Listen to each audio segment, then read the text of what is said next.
নমস্কার বন্ধুরা, আরও একটি ইউরোপের ভিডিওতে তোমাদের সবাইকে স্বাগত। আশা করি তোমরা সবাই খুব ভালো আছো।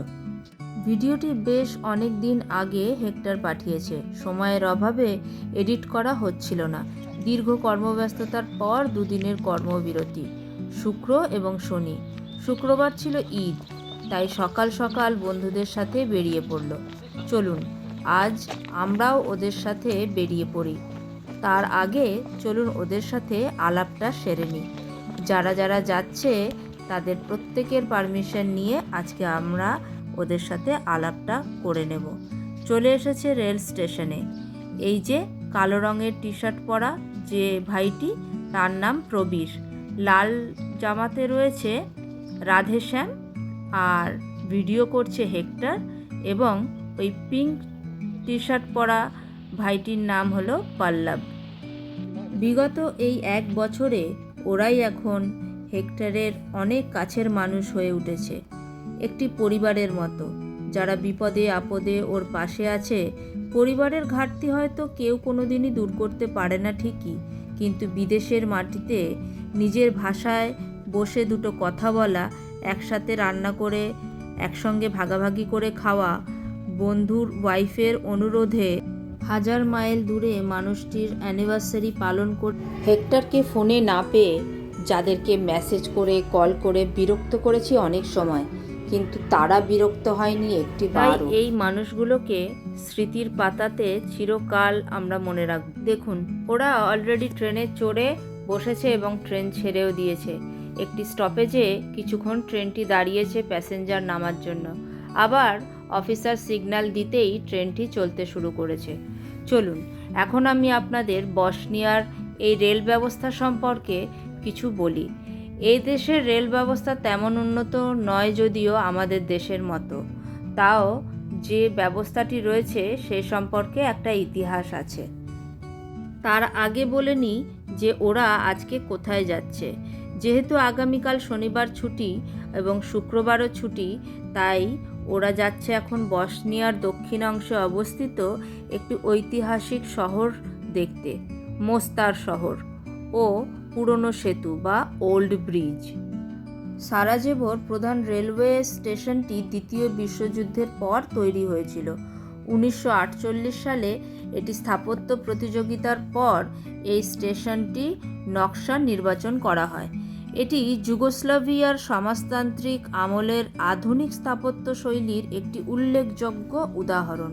স্টেশনটি তার কার্যকারী নকশা এবং বিশাল কংক্রিটের কাঠামোর জন্যই পরিচিত, যা যুদ্ধের পর পুনর্গঠন ও উন্নয়নের প্রতীক হিসেবে বিবেচিত হয়।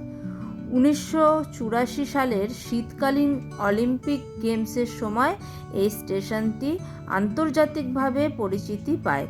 তবে 1990 সালে এর দশকের বসনিয়ার যুদ্ধের সময় এটি ব্যাপকভাবে ক্ষতিগ্রস্ত হয়েছিল।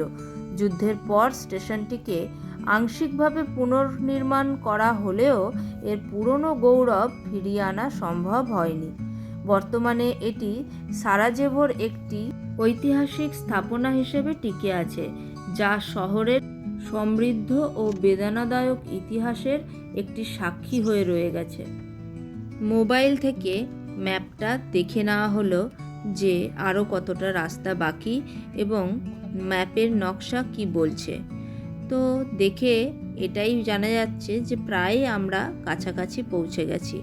চারিদিকের কি অপূর্ব দৃশ্য দেখুন, কি সুন্দর মাথা উঁচু করে পাহাড়, সবুজে ঘেরা পাহাড় দাঁড়িয়ে রয়েছে, তারই মাঝখান থেকে বয়ে গেছে নদীটি। নদীটির নাম নেরেটভা, নরেন্তা নামেও পরিচিত। অ্যাড্রিয়াটিক অববাহিকার পূর্ব অংশের বৃহত্তম নদীগুলোর মধ্যে একটি। বড় বাঁধসহ 4টি জলবিদ্যুৎ কেন্দ্র বন্যা সুরক্ষা, বিদ্যুৎ এবং জল সঞ্চয় করে। নেরেটভা তার প্রাকৃতিক পরিবেশ ও বিভিন্ন প্রাকৃতিক দৃশ্যের জন্যই স্বীকৃত। আর এই সৌন্দর্য উপভোগ করতে একদল ভ্রমণ পিপাসু মানুষ ট্রেনে করে ছুটে চলেছে সেই সৌন্দর্যের সাক্ষী হবে বলে। হেক্টররাও চলেছে একই সাথে। চলুন এই সৌন্দর্য উপভোগ করি আমরাও। ওই দেখুন, পাহাড়ের ওপরে উইন্ড মিলগুলো দেখতে পাচ্ছেন? পরবর্তী ভিডিওতে আমরা দেখাবো যেই জায়গাটায় হেক্টররা ঘুরতে গিয়েছিল সেই জায়গাটির পুঙ্খানুপুঙ্খ এবং ভীষণ স্মৃতি বিজড়িত, ইতিহাসে জড়িত একটি জায়গা। কি অপরূপ দৃশ্য চারিদিকে, তাই না? ছোট্ট ছোট্ট ঘর, কিন্তু পুরো যেন ছবির মতো। দেখুন সামনের এই দৃশ্যটি, মনে হয় যেন কেউ দেশলাইয়ের বাক্স সাজিয়ে পুরো এরিয়াটা সাজিয়েছে। এসে গেছে, ওরা ট্রেন থেকেও নেমে পড়েছে। পল্লব আর রাধেশ্যাম একসাথে নামলো, আর ওদিকে হেক্টর এখনও ভিডিও করছে। মনে হচ্ছে সবটা যেন স্মৃতির পাতায় যত্ন করে তুলে রাখি। কেমন লাগলো ভিডিওটি অবশ্যই জানাবেন। আজ এ পর্যন্তই, আসি তাহলে।